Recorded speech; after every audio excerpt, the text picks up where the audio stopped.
This virus comes from the family of coronavirus, which includes other viruses such as MERS and SARS, as well as the milder variants causing common cold.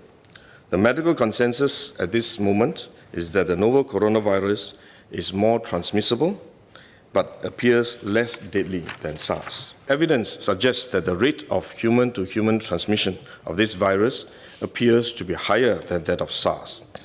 For now, the evidence also suggests that transmission is mostly via droplets.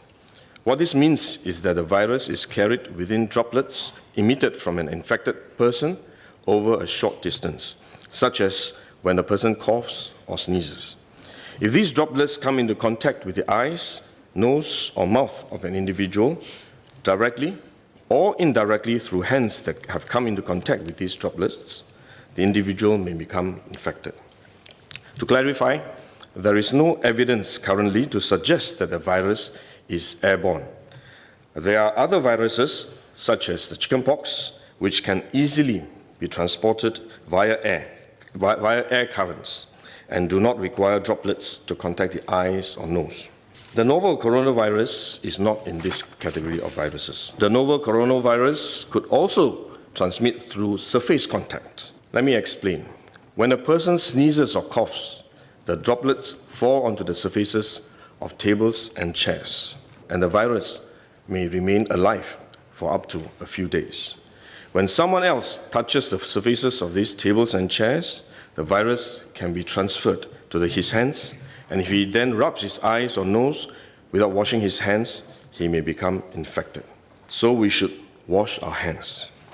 This is also why we only quarantine the close contacts of confirmed cases. For more transient contacts, such as individuals that the confirmed cases may have walked past in malls or hotels, the risk of transmission is low. For coronavirus generally, the person is most infectious when he is displaying symptoms, or what you call symptomatic. And this is likely to be the case for the novel coronavirus as well. There is evidence of limited spread from a person without symptoms during the incubation period. However, this form of transmission may be uncommon and has so far involved isolated cases only.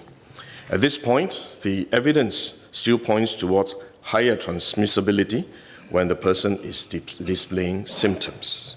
As such, medical professionals, both overseas and in Singapore, have advised that the most effective way that we can protect ourselves is to practice good personal hygiene. We should regularly wash our hands with soap and water and avoid touching our face with our hands.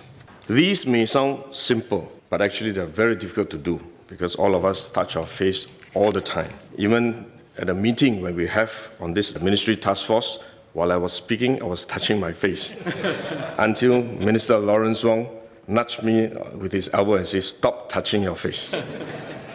So it is simple but extremely difficult, but are actually very effective in preventing all kinds of infection. Potential infection from asymptomatic persons, in fact, is less likely to be from coughing or sneezing directly because they don't have symptoms. They are not sneezing or coughing, but more likely by touching contaminated surfaces, for which masks offer no protection. Wearing a mask when we are well often gives us a false sense of security instead, and we are more likely to touch our faces when we constantly adjust our masks, which is one way the disease spreads. At the same time, we need to protect others, our loved ones, friends, colleagues, and fellow Singaporeans that we come into contact with. If we are sick, we should rest and recover at home as far as possible. If we do need to go out to see a doctor, for example, we should wear a surgical mask to protect others. So this is when mask is needed, when we are unwell and have to go out.